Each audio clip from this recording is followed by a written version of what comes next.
Pemirsa, kita akan langsung melihat bagaimana situasi dan kondisi di MPR DPR, di mana Presiden akan menyampaikan pidato kenegaraan terkait dengan HUT RI ke-70.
Mengheningkan cipta dipimpin oleh Ketua Sidang. Hadirin yang kami hormati, marilah kita sejenak mengheningkan cipta untuk mengenang dan mendoakan arwah para pahlawan syuhada bangsa yang telah mengabdikan jiwa dan raga mereka untuk merebut dan mempertahankan kemerdekaan Indonesia. Mengheningkan cipta, mulai.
Mengheningkan cipta selesai.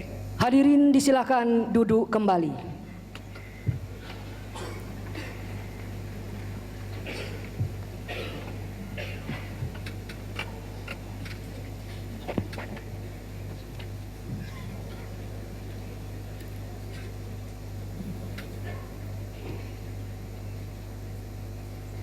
Bismillahirrahmanirrahim. Assalamualaikum warahmatullahi wabarakatuh. Selamat pagi dan salam sejahtera bagi kita semua. Om Swastiastu. Yang terhormat Saudara Presiden Republik Indonesia beserta Ibu Negara Hajah Iriana Joko Widodo, Saudara Wakil Presiden Republik Indonesia beserta Ibu Hajah Mufidah Yusuf Kala, Presiden Republik Indonesia ketiga Bapak Baharudin Yusuf Habibie,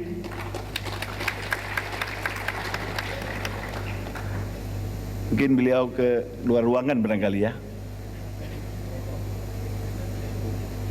Yang saya hormati Presiden Republik Indonesia kelima Ibu Hajah Megawati Soekarno Putri,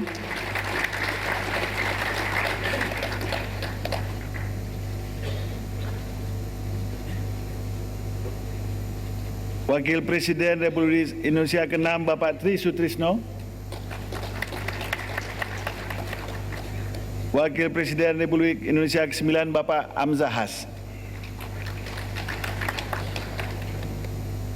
Ketua, para Wakil Ketua dan segenap anggota DPR RI, para Wakil Ketua dan segenap anggota DPD RI, Ketua dan para Wakil Ketua MPR RI, Ketua dan Wakil-Wakil Ketua Mahkamah Agung, Ketua, Wakil Ketua dan anggota Badan Pemeriksa Keuangan, Mahkamah Konstitusi dan Komisi Yudisial Republik Indonesia, para mantan Ketua MPR RI dan DPR RI, serta Ketua DPD RI pertama Bapak Ginanjar Kartasasmita, para Menteri Koordinator dan Menteri Kabinet Kerja, Jaksa Agung, Panglima TNI, Kapolri, Kepala Badan Intelijen Negara dan Sekretaris Kabinet, serta Ketua dan anggota Dewan Pertimbangan Presiden.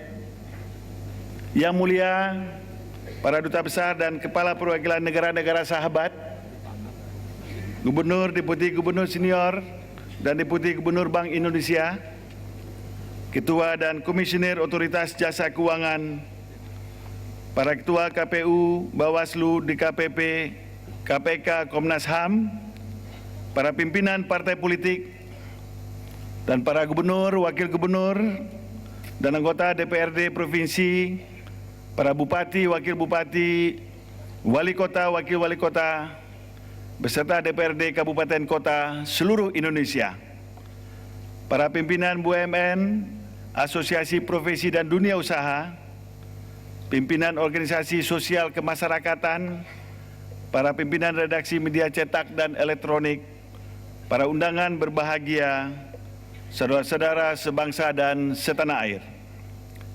Marilah kita panjatkan puji dan syukur kehadirat Allah Subhanahu wa Ta'ala, Tuhan yang Maha Kuasa, atas limpahan rahmat dan hidayah-Nya.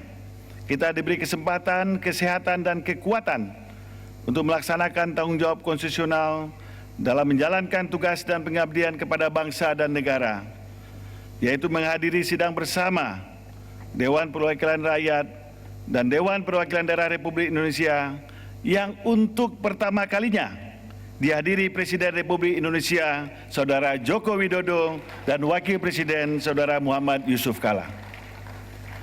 Dengan mengucapkan Bismillahirrahmanirrahim, kami membuka sidang bersama DPR RI dan DPD RI tahun 2015 dan sidang ini kami nyatakan terbuka untuk umum. Saudara Presiden, Saudara Wakil Presiden, para peserta sidang bersama DPR RI dan DPD RI yang mulia, para hadirin yang berbahagia. Tadi pagi, kita baru saja mengikuti sidang tahunan MPR tahun 2015. Dan saat ini kita mulai sidang bersama Dewan Perwakilan Rakyat dan Dewan Perwakilan Daerah Republik Indonesia. Sidang bersama ini merupakan amanat pasal 228 dan pasal 293 Undang-Undang Nomor 17 Tahun 2014 tentang MPR, DPR, DPD, dan DPRD yang telah dilaksanakan sejak tahun 2010 dengan agenda mendengarkan pidato kenegaraan Presiden sebelum masa pembukaan tahun sidang DPR dan DPD RI. Seluruh rangkaian sidang bersama ini juga diikuti oleh para gubernur, wakil gubernur, dan DPRD Provinsi, para bupati dan wali kota, serta DPRD Kabupaten Kota melalui rapat paripurna luar biasa DPRD di setiap daerah di seluruh penjuru tanda air. Mengawali sambutan ini, perkenalan kami atas nama DPR dan DPD mengucapkan selamat atas pelantikan anggota baru Kabinet Kerja. Semoga dapat meningkatkan kinerja pemerintah untuk memenuhi harapan masyarakat Indonesia. 3 hari lagi, tepatnya hari Senin 17 Agustus 2015, kita akan memperingati hari ulang tahun ke-70 kemerdekaan Republik Indonesia. Berkenaan dengan momentum yang bersejarah ini, kita perlu mengingat kembali apa yang pernah dikatakan salah satu proklamator kemerdekaan dan Wakil Presiden pertama Indonesia, Bung Hatta. Indonesia merdeka bukanlah tujuan akhir kita, Indonesia merdeka hanya syarat untuk bisa mencapai kebahagiaan dan kemakmuran rakyat. Indonesia merdeka tidak ada gunanya bagi kita apabila kita tidak sanggup mempergunakannya memenuhi cita-cita rakyat Indonesia. Sekarang, setelah 70 tahun Indonesia merdeka, sesungguhnya sudah banyak kemajuan yang berhasil kita capai. Di bidang ekonomi, katakan, PDB atau produk domestik bruto kita sebagai salah satu ukuran ekonomi bangsa, di mana saat ini kita telah berada di peringkat 16 besar dunia. Namun, kue ekonomi yang kian membesar itu belum dapat dinikmati oleh seluruh lapisan masyarakat secara adil dan merata. Kita juga mencatat banyak kemajuan dalam pembangunan demokrasi. Kita tentu bersyukur bahwa tahun yang lalu bangsa kita sudah berhasil melaksanakan dengan sukses pemilihan umum anggota DPR, DPD, dan DPRD, serta pemilihan presiden dan wakil presiden, sehingga kini Indonesia memiliki pemerintahan baru yang mendapat mandat dari seluruh rakyat Indonesia. Apapun yang telah kita capai hari ini, sudah sepantasnya kita memberikan apresiasi terhadap hasil kerja pemerintahan terdahulu, mulai dari Presiden Republik Indonesia pertama, kedua, ketiga, keempat, kelima, hingga Presiden keenam. Dan kita berharap bahwa kemajuan tersebut akan terus berlanjut di bawah kepemimpinan Presiden Joko Widodo saat ini. Saudara Presiden, Saudara Wakil Presiden, Sidang Dewan yang mulia, saudara sebangsa dan setanah air. Setiap zaman memiliki tantangan dan permasalahan yang berbeda. Sebagaimana pernah dikatakan proklamator dan Presiden Republik Indonesia yang pertama, Bung Karno, perjuanganku lebih mudah karena mengusir penjajah. Perjuanganmu akan lebih sulit karena melawan bangsamu sendiri. Tantangan dan permasalahan tersebut tidaklah berdiri sendiri, tetapi dipengaruhi oleh berbagai faktor, baik domestik, regional maupun global. Seperti kondisi ekonomi yang kurang menggembirakan, pertumbuhan yang cenderung melambat, penerimaan pajak yang tidak mencapai target, lambannya penyerapan APBN maupun juga APBD, yang kesemuanya berpotensi meningkatkan pengangguran maupun kemiskinan. Dalam keadaan demikian, kita juga dapat merasakan betapa beban hidup rakyat makin berat yang diakibatkan antara lain oleh kenaikan harga barang kebutuhan pokok, termasuk beras dan daging. Di sisi lain, negara kita juga menghadapi makin melebarnya kesenjangan pembangunan, seperti kesenjangan antar wilayah barat dan timur, kesenjangan pembangunan antara kota dan desa, antara sektor ekonomi modern dan ekonomi rakyat, serta ketimbangan pendapatan yang mengkhawatirkan sebagaimana yang ditunjukkan makin membesarnya indeks Gini rasio. Jawaban dan solusi atas semua persoalan dan tantangan ini tidak perlu kita cari jauh-jauh, karena sudah diatur dalam konstitusi kita tentang perekonomian nasional dan kesejahteraan sosial, yang ini harus kita laksanakan secara taat azas, di mana cabang-cabang produksi yang penting bagi negara dan menguasai hajat hidup orang banyak dikuasai dan diatur oleh negara melalui badan usaha milik negara dan koperasi. Pemanfaatan seluruh kekayaan dan sumber daya alam harus ditujukan untuk sebesar-besarnya kemakmuran rakyat dan melaksanakan demokrasi ekonomi yang mengedepankan prinsip kebersamaan, efisiensi, berkeadilan, berkelanjutan, yang berwawasan lingkungan, yang mandiri, serta dengan menjaga keseimbangan, kemajuan, dan kesatuan ekonomi nasional. Dewasa ini, kita juga menghadapi sejumlah tantangan di bidang kesejahteraan masyarakat, antara lain penanganan fakir miskin dan anak terlantar, peredaran dan penyalahgunaan narkoba, perlindungan anak dan perempuan, perdagangan manusia, dan kecenderungan melemahnya solidaritas sosial dan semangat gotong royong di tengah-tengah masyarakat. Masalah kerukunan antar dan interumat beragama juga perlu mendapat perhatian kita semua. Kita tidak boleh membiarkan setiap upaya, baik yang berasal dari dalam maupun dari luar, yang berpotensi menggerogoti rasa persatuan dan kerukunan bangsa. Untuk menjaga kerukunan persatuan ini, kita harus senantiasa memperteguh kebinekaan dan memperkuat kesatuan bangsa dengan terus memupuk rasa toleransi atas perbedaan dan keberagaman kita. Saudara Presiden, Saudara Wakil Presiden, Sidang Dewan yang mulia, para hadirin yang berbahagia. Walaupun pemerintahan Presiden Joko Widodo dan Yusuf Kala belum genap 1 tahun, ada sejumlah hal positif yang perlu kita apresiasi. Di antaranya realisasi dana desa yang telah mulai dicairkan sejak bulan April 2015. Meskipun jumlahnya belum mencapai 10% dari dana di luar dana transfer, dan dalam realisasinya ternyata masih terdapat sejumlah desa di beberapa provinsi yang belum bisa memanfaatkannya karena dukungan regulasi yang belum cukup tersedia. Penyaluran dana desa ini telah menambah jumlah transfer dana untuk mendukung pemantapan otonomi daerah, sehingga memperlihatkan peningkatan alokasi APBN untuk daerah. Walaupun itu demikian, Dewan Perwakilan Daerah memandang bahwa perimbangan keuangan pusat dan daerah masih belum proporsional. Dalam hal ini, Dewan Perwakilan Daerah tengah menyiapkan rancangan undang-undang tentang perimbangan keuangan pusat dan daerah sebagai perbaikan atas aturan yang sudah ada sebelumnya. Di bidang kemaritiman, perlu mendapat perhatian kita bersama implementasi Undang-Undang Nomor 32 Tahun 2014 tentang Kelautan. Undang-undang tersebut berasal dari RUU Inisiatif DPD RI yang disahkan melalui proses pembahasan secara tripartit antara pemerintah, DPR, dan DPD RI. Dan menurut hemat kami, Undang-Undang Kelautan ini dapat menjadi landasan pelaksanaan program Poros Maritim Dunia yang digagas oleh Presiden Joko Widodo. Lebih juga dari itu, ini juga dapat menjadi dasar pengelolaan sumber daya kemaritiman dan pengamanan wilayah laut secara terintegrasi. Hal ini sejalan dengan pemikiran dan pandangan budayawan dan ahli ilmu kelautan, Profesor Matulada, yang mengatakan, satu saat Indonesia perlu mengistirahatkan daratan dan beralih ke lautan sebagai sumber pangan dan sumber penghidupan rakyat Indonesia.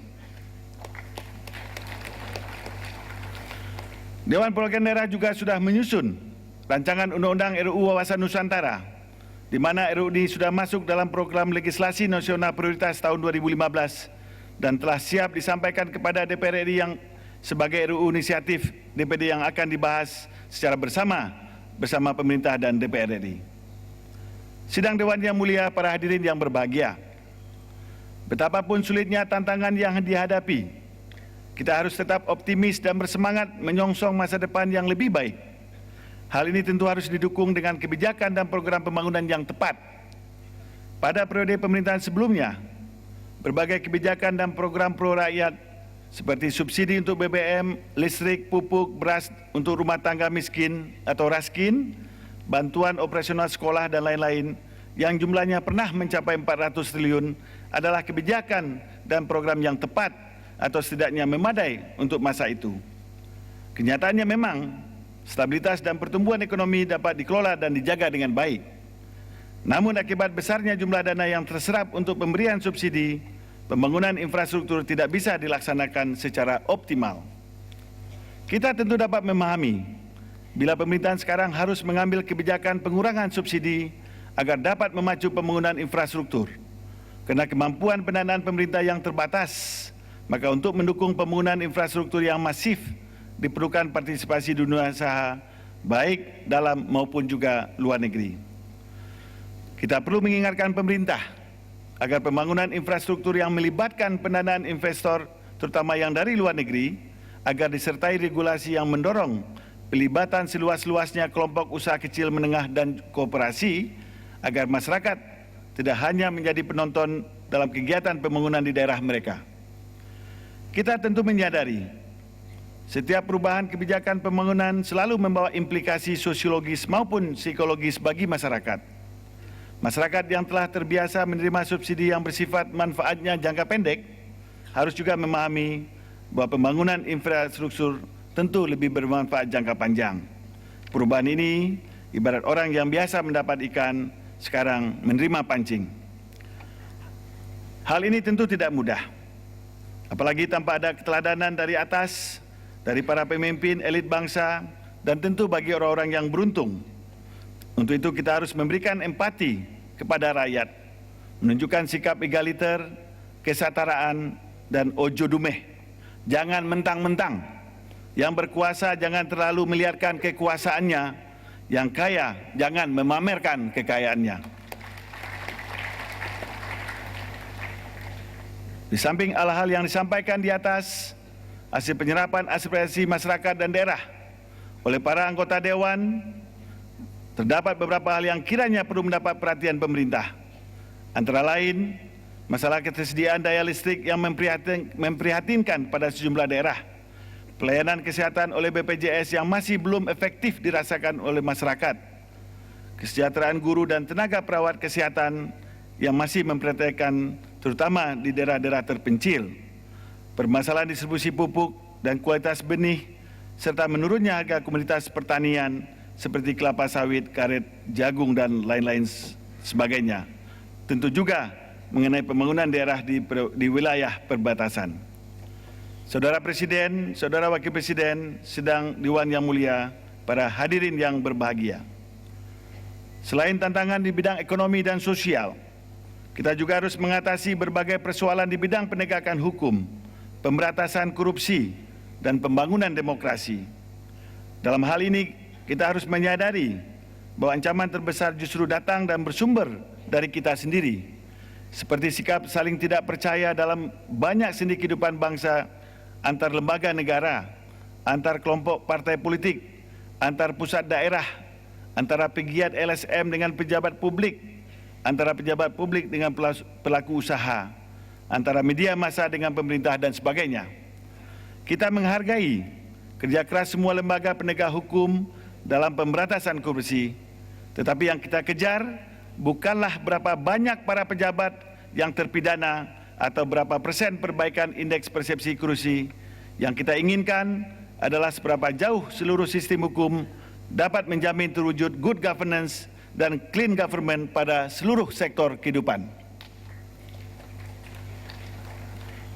Penataan sistem hukum dimaksudkan untuk mencegah praktek penyelewengan dan korupsi, sekaligus mencegah kemungkinan terjadinya politisasi hukum dan kriminalisasi yang akan mengakibatkan jajaran kementerian, lembaga, dan pemerintah daerah tidak bergairah dan merasa takut atau trauma dalam melaksanakan kegiatan pembangunan, dan ini tidak boleh terjadi, Bapak Ibu sekalian, para sidang Dewan yang mulia.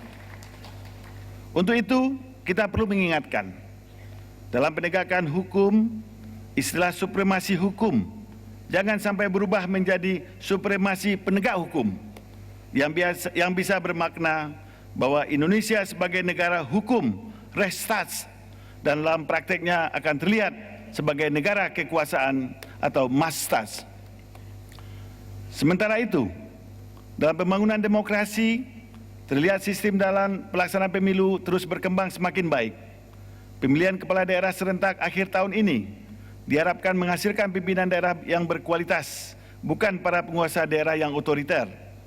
Selain itu, pilkada serentak tersebut dapat menjadi dasar persiapan penyelenggaraan pemilu 2019, di mana pada saat itu pemilihan anggota DPR, DPD, dan DPRD untuk pertama kalinya dilaksanakan secara bersamaan dengan pemilihan presiden dan wakil presiden. Namun demikian, terjadinya kasus calon tunggal pasangan kepala daerah di sejumlah daerah saat ini memberikan pesan kepada kita bahwa perangkat peraturan perundang-undangan pemilihan kepala daerah harus terus kita sempurnakan. Dalam hal ini, termasuk peninjauan kembali persyaratan dukungan partai politik dan juga calon perseorangan, serta penyamaan kewajiban mundur dari jabatannya bagi pejabat publik, yaitu kepala daerah atau petahana dan anggota lembaga perwakilan rakyat dan daerah. Hasil pembangunan demokrasi dapat pula kita lihat dari terbangunnya sistem dan praktek ketatanegaraan yang makin baik, termasuk pelaksanaan sidang bersama DPR dan DPD ini yang menggambarkan kerjasama yang makin harmonis di antara lembaga parlemen kita. Kita juga merasakan komunikasi yang makin intensif di antara para penyelenggara negara. Di tingkat nasional, pertemuan konsultasi para pimpinan lembaga negara telah menjadi tradisi atau konvensi dalam 5 tahun terakhir ini.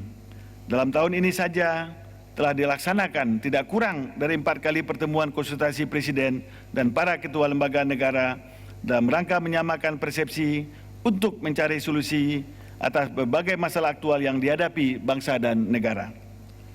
Meskipun sudah banyak kemajuan dalam praktek demokrasi dan penyelenggaraan negara, ke depan kita tetap dituntut untuk terus melakukan penjemuran sistem ketatanegaraan sesuai dengan perkembangan zaman. Sebagaimana tadi yang kita dengar dari sidang MPR RI untuk kita dapat melanjuti keputusan MPR nomor 4 tahun 2014, terutama berkenaan dengan perlunya penataan sistem ketatanegaraan Indonesia melalui perubahan Undang-Undang Dasar tahun 1945. Saudara Presiden, Saudara Wakil Presiden, Sidang Dewan yang mulia, saudara sebangsa dan setanah air.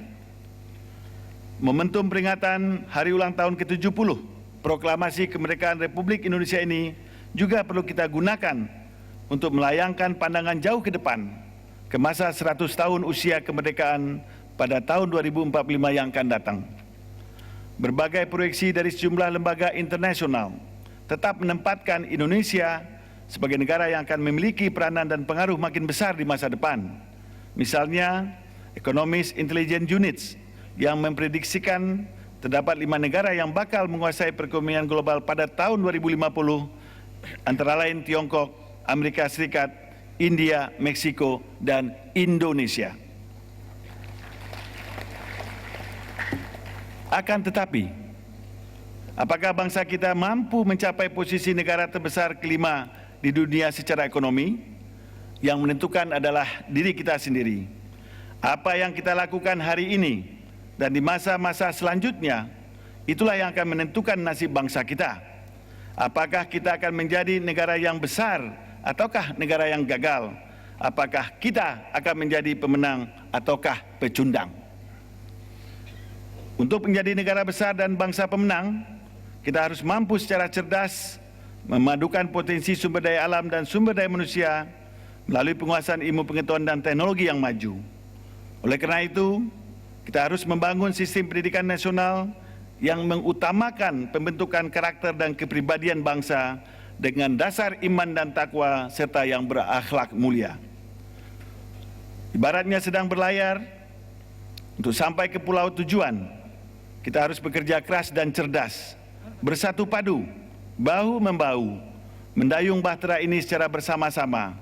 Bukan hanya para pemimpin dan penyelenggara negara, tetapi seluruh komponen bangsa dan semua elemen masyarakat harus menyatukan tujuan untuk mewujudkan cita-cita kemerdekaan, masyarakat yang adil dan makmur berdasarkan Pancasila dan Undang-Undang Dasar 45 dalam bingkai negara kesatuan Indonesia yang Bhinneka Tunggal Ika.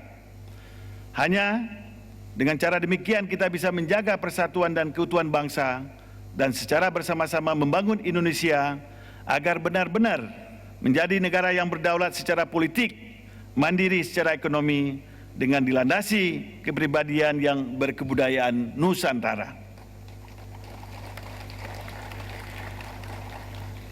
Saudara Presiden, Saudara Wakil Presiden, Sidang Dewan yang mulia, para hadirin yang berbahagia. Sekarang, perkenalkanlah saya menampilkan putra-putri bangsa yang telah berhasil mengibarkan merah putih tidak hanya di hati mereka, tapi juga di tiang-tiang prestasi kebanggaan bangsa. Turut hadir dalam sidang bersama ini sebanyak 1.108 orang teladan dari seluruh Indonesia yang berasal dari 12 kementerian dan lembaga. Mereka antara lain 24 teladan dari Kementerian Lingkungan Hidup dan Kehutanan, 44 teladan dari Kementerian Desa, Pembangunan Daerah Tertinggal dan Transmigrasi, 137 teladan dari lingkungan Kementerian Kesehatan, 137 teladan dari jajaran Kementerian Agama, 317 teladan dari Kementerian Dalam Negeri, 270 teladan dari lingkungan Kementerian Pertanian, 84 teladan dari Kementerian Kelautan dan Perikanan, 20 teladan dari Kementerian Sosial, 30 teladan dari Badan Kependudukan dan Keluarga Berencana Nasional, 34 teladan dari Badan Pusat Statistik, 8 teladan dari Arsip Nasional, serta 3 teladan dari LPP Radio Republik Indonesia, di mana sebagian besar para teladan tersebut berada di lobi Gedung Nusantara, dan kepada para perwakilan yang berada di balkon di ruang sidang paripurna ini saya persilakan untuk berdiri.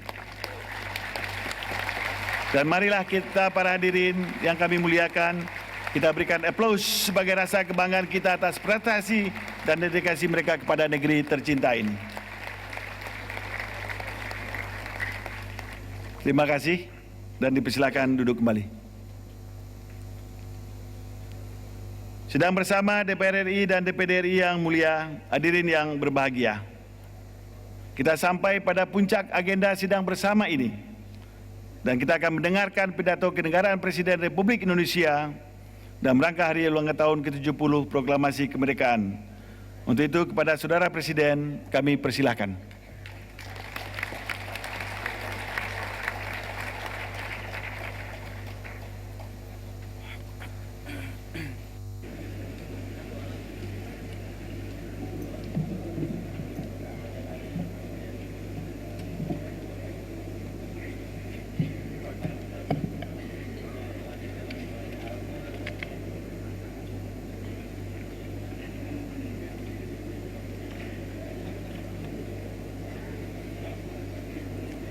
Bismillahirrahmanirrahim.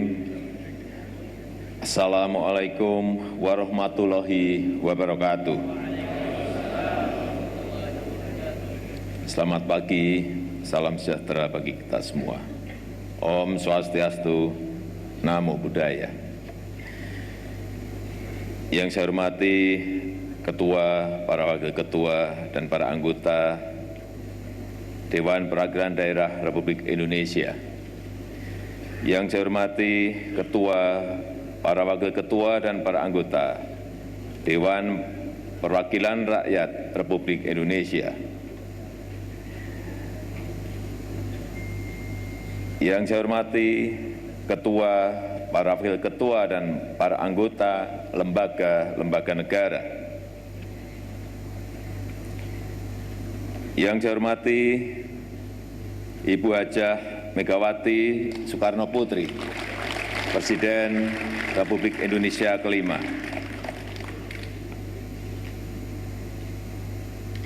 Yang saya hormati Bapak Tri Sutrisno, Bapak Hamzahas,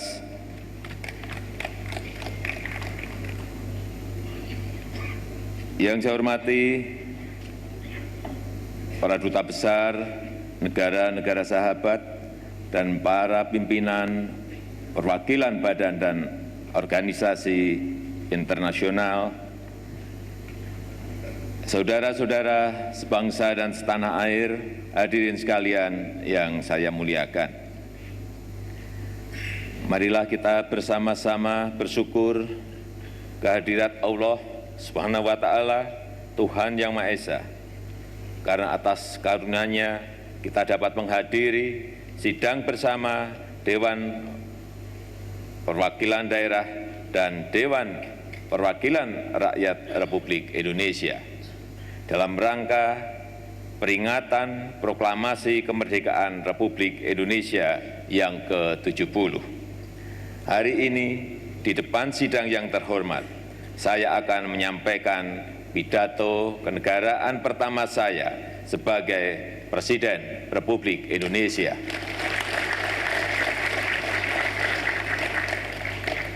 Hadirin yang saya hormati, kita patut berterima kasih kepada para pendahulu kita, para pemimpin nasional, mulai dari Presiden Soekarno, Presiden Soeharto, Presiden B.J. Habibie, Presiden Abdurrahman Wahid, Presiden Megawati Soekarno Putri, dan Presiden Susilo Bambang Yudhoyono.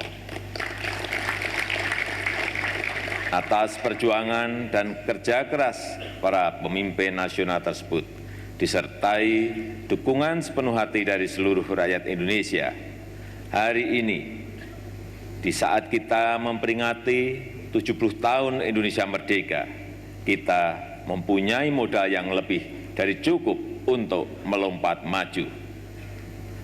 Persatuan Indonesia sudah kokoh, pendidikan rakyat semakin maju, dan peluang peserta didik untuk melakukan mobilitas sosial terbuka lebar. Saat ini kita telah memiliki hampir 300.000 sekolah, lebih dari 2 juta guru, dan hampir 40 juta siswa, tidak termasuk taman kanak-kanak yang tersebar di seluruh pelosok tanah air. Lebih dari itu, Indonesia yang membentang dari Sabang sampai Merauke, dari Miangas hingga Rote adalah negeri dengan jumlah penduduk muslim terbesar di dunia, negeri demokrasi terbesar ketiga di dunia. Dalam hal berdemokrasi, kita telah menjadi salah satu contoh gemilang di dunia. Dibandingkan dengan tahun 2013, indeks demokrasi kita naik dari 63,72 menjadi 73,04 pada tahun 2015. Kita juga memiliki pemilih muda yang kritis dan bersemangat mengawal jalannya demokrasi dan pemerintahan. Selain itu, saat ini Indonesia juga mempunyai kelas menengah yang signifikan dan akan terus bertambah seiring dengan bonus demografi yang sedang dan akan kita nikmati. Dalam 15 tahun terakhir, Indonesia juga mengalami lonjakan produk domestik bruto dari sekitar 1.000 triliun rupiah menjadi 10.000 triliun rupiah dan menjadi kekuatan ke-16 ekonomi dunia. Kini Indonesia duduk sejajar dengan negara-negara maju di forum G20, forum G20.